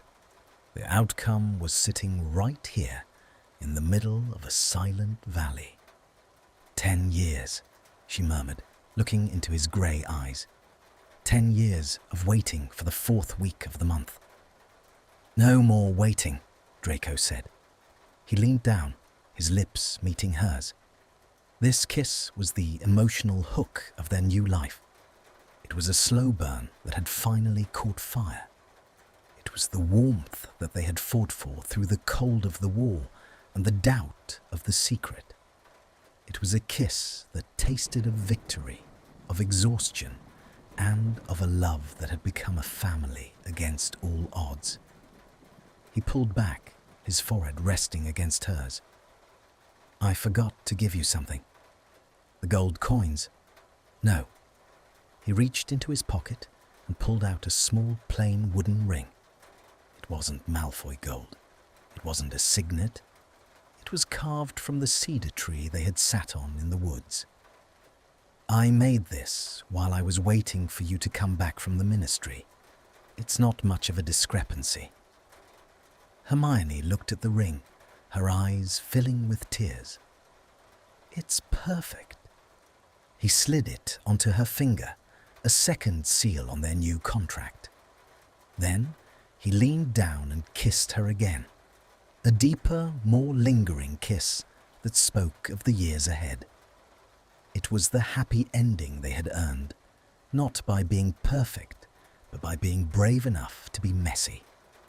As they walked back into the cottage, the blue light of the new wards began to shimmer. Not a barrier, but a glow. The child was safe, the house was a home, and the secret was finally, beautifully dead. The story of their weeks was over. The story of their life was just beginning. The morning light after the revelation was different. It lacked the sharp, predatory edge of the previous day. It filtered through the cottage windows in long, lazy beams, illuminating the dust motes dancing over the scarred wooden floor. For the first time in 10 years, there was no countdown, no mental tally of hours remaining before the separation. There was only the quiet, rhythmic sound of the kettle and the soft thud of Laura's feet as she wandered into the kitchen, dragging her favourite tattered blanket behind her. Hermione sat at the table, her fingers tracing the grain of the cedar ring Draco had given her.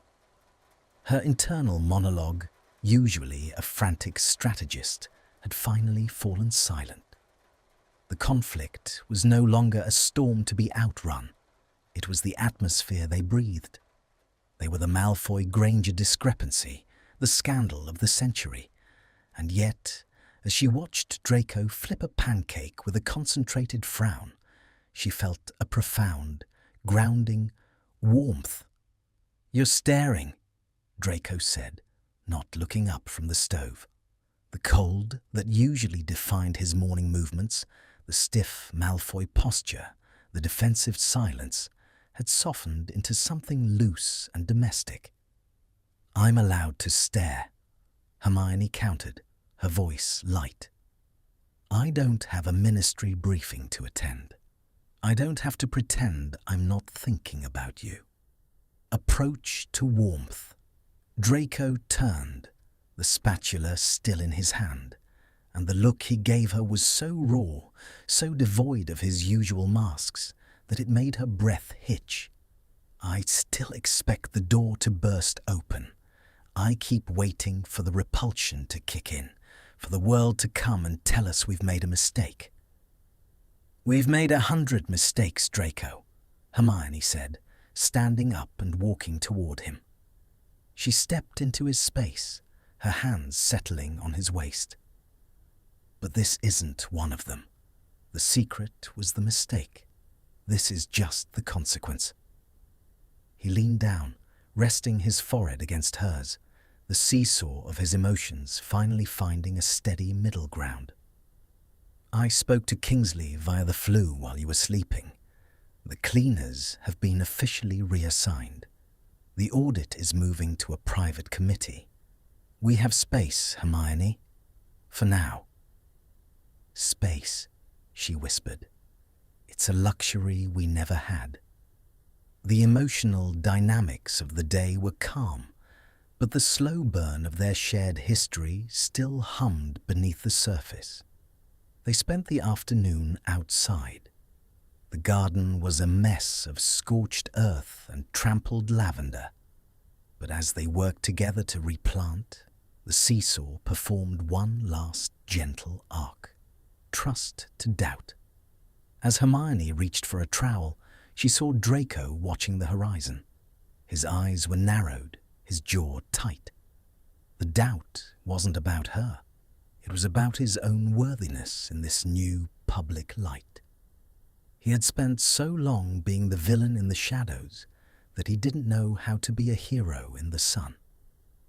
"They'll never forgive me, you know," he said, his voice dropping to a low murmur. So Lyra, who was busy chasing a garden gnome, wouldn't hear. "They might tolerate you because you're a war hero, but to them, I'm the man who stole you. I'm the man who corrupted the Golden Girl." Repulsion to approach. Hermione stopped digging and looked at him. She didn't offer a platitude. She didn't tell him the world was kind. She knew better. "Then let them hate you," she said, her voice fierce with a decade of accumulated loyalty. "I've spent my life doing what was expected, Draco. I've been the perfect student, the perfect soldier, the perfect politician. And it was exhausting.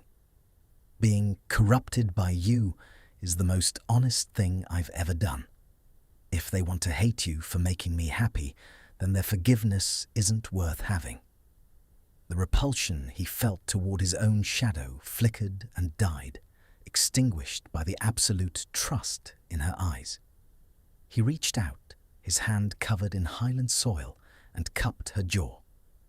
"How did you become the bravest person I know?" he asked, his voice thick. "I had a very difficult first year at school," she joked, though her eyes were shining.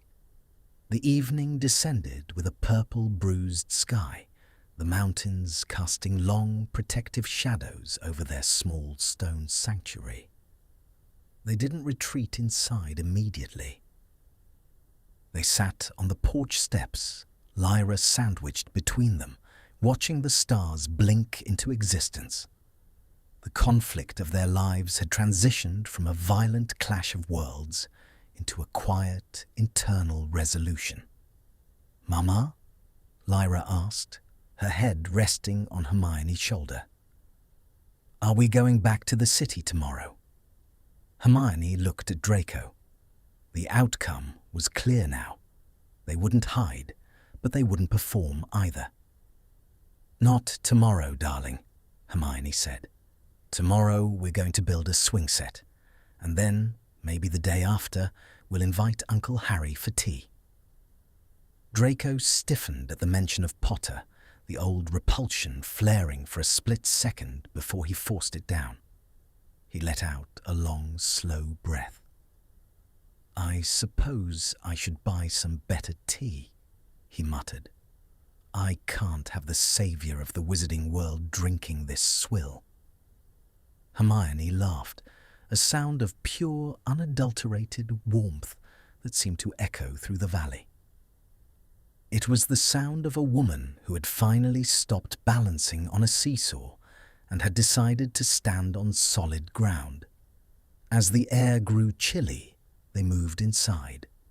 They bathed Lyra and tucked her into her bed, the girl falling asleep mid-sentence as she described the brave gnome she had caught. The cottage was quiet, save for the crackle of the fire and the distant whistle of the wind. Hermione stood by the hearth, watching the flames. She felt a presence behind her, the familiar heat of Draco's body. He didn't say anything. He simply wrapped his arms around her, pulling her back into the crook of his shoulder. "I used to hate this part of the week," he whispered into her ear. "The last night, I used to spend it memorizing the shape of your neck because I knew I wouldn't see it for 21 days.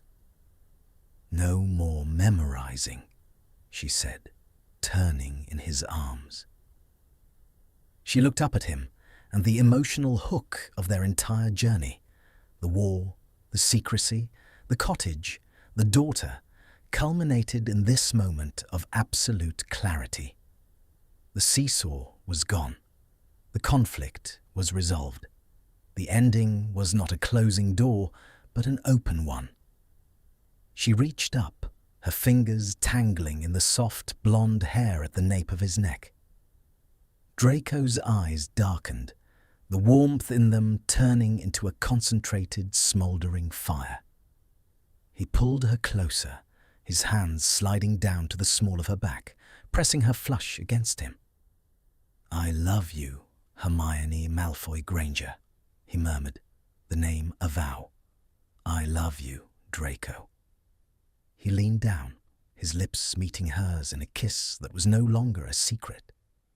It was a kiss of ownership, of relief, and of a future that had finally arrived. It was slow, a slow burn that had finally found its hearth. It tasted of the highland rain, the London grit, and the sweet, lingering promise of 1,000 more mornings. He pulled back just an inch, his thumb grazing her lower lip. "One more thing." "Yes?" "The swing set. I'm not building it by hand. I'm a wizard, not a carpenter." Hermione laughed and pulled him back down for another kiss, her heart finally, irrevocably at peace. The cottage stood silent in the highland night, its blue wards shimmering softly in the moonlight. It was no longer a hidden fortress or a secret cage. It was simply a home. And inside, for the first time in 10 years, the family was whole. The clocks were ignored, and the story was finally, happily, their own. The following months were not without their battles, but they were no longer fought with wands in the shadows of the highlands. Instead, they were fought with poise in the corridors of power and with unwavering unity in the face of the public's insatiable curiosity. The repulsion of the wizarding world had slowly transformed into a grudging fascination and, eventually, a quiet acceptance. People grew tired of being outraged by a love that refused to apologize for itself. On a warm, golden evening, a year after the secret had been laid bare, the cottage in the glen looked more vibrant than ever. The scars of the Aura raid had been completely erased, replaced by a sprawling garden of roses, lavender, and a sturdy oak swing set that Draco had, despite his grumbling, assembled with a mix of magic and surprisingly capable manual labor. Hermione sat on the porch, a glass of chilled elderflower wine in her hand. Her life was different now. She had resigned from her high-stress position at the ministry, only to be drafted back as a senior consultant for social reform, this time on her own terms. She worked from the cottage 3 weeks a month, and the world didn't fall apart. In fact, it seemed to respect her more for the boundaries she had drawn around her family. She watched as a bright streak of red appeared in the sky. A moment later, Harry and Ginny Potter apparated at the edge of the wards, carrying a basket of fruit from the burrow. Ron followed shortly after, looking slightly awkward, but carrying a new broomstick for Lyra. The betrayal had been a long road to heal, but the trust had been rebuilt, brick by brick, through Sunday dinners and the undeniable joy of a child who didn't care about bloodlines or war histories. "Uncle Ron!" Lyra's voice rang out across the garden. She abandoned her enchanted blocks and sprinted toward him, her curls flying wildly behind her. Ron caught her, swinging her around with a grin. "All right, little Malfoy. Ready to see if you've got the Weasley flying genes?" Draco stepped out from the kitchen, wiping his hands on a linen towel. He still wore his expensive trousers, but his shirt sleeves were rolled up, and there was a relaxed ease in his shoulders that Hermione still sometimes stopped to marvel at. He exchanged a brief, nodding greeting with Harry, a silent truce between two men who had once been enemies and were now, unexpectedly, the anchors of the same family. Approach to warmth. As the sun began to dip behind the peaks, painting the sky in shades of violet and burnt orange, the guests eventually departed, leaving the glen in its characteristic, peaceful silence. Draco walked over to the porch and sat down beside Hermione, sliding an arm around her waist. She leaned into him, the seesaw of her heart perfectly still. "They finally left," he murmured, his voice a low, contented rumble. "I thought Weasley was never going to stop lecturing Lyra on Quidditch fouls." "He means well, Draco," Hermione laughed, resting her head on his shoulder. "It's his way of saying he's staying." "I know." Draco sighed, his fingers playing with the cedar ring on her hand, which now sat comfortably beneath a band of white gold. "It's strange, isn't it? To have them here, to have everyone know." "It's not strange," she corrected softly. "It's honest." He turned to look at her, his grey eyes reflecting the soft light of the rising moon. The doubt was gone. The cold was a memory.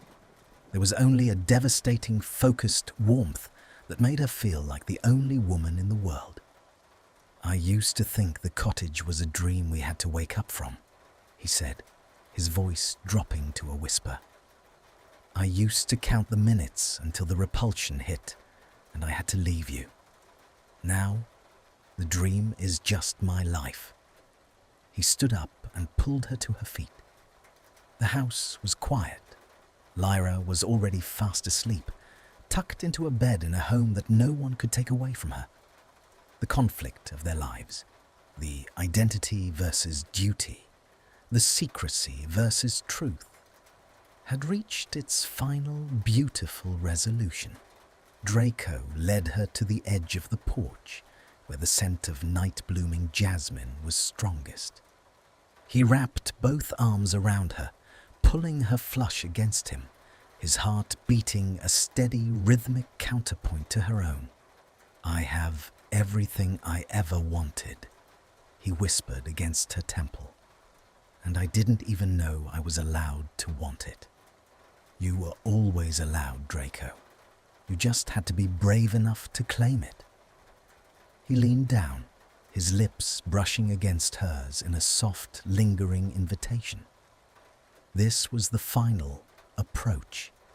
There would be no more repulsion. There would be no more betrayal of their own hearts. He kissed her deeply, a slow, intoxicating seal of their shared victory. It was a kiss that contained the 10 years of longing, the terror of the Ministry atrium, and the infinite peace of the Highland nights. It was the kiss of a man who had finally come home, and a woman who had finally found her center. As they pulled apart, Draco didn't let go. He kept his forehead pressed against hers, his eyes closed, simply breathing her in. "Stay with me?" he asked, a playful echo of the question he used to ask every Sunday night for a decade. "Always," she replied, her voice firm and filled with love. "I'm not going anywhere, Draco. The secret is over." They walked back into the cottage together, the light from the hearth casting a warm, golden glow across the threshold. The door closed with a soft, final click, and the Highlands remained silent, guarding the story of the family that had fought the world and won. Thank you for listening to this story. It is a story about a secret, but more than that, in a story about courage. Sometimes the world tells us who we should love, It tells us who is good and who is bad. It builds walls between us. Draco and Hermione lived behind those walls for a long time. They were afraid. They lived in the shadows, but they learned a big lesson. A secret family is safe but is not free. To be happy, they had to be brave. They had to show the world their truth, even when it was scary.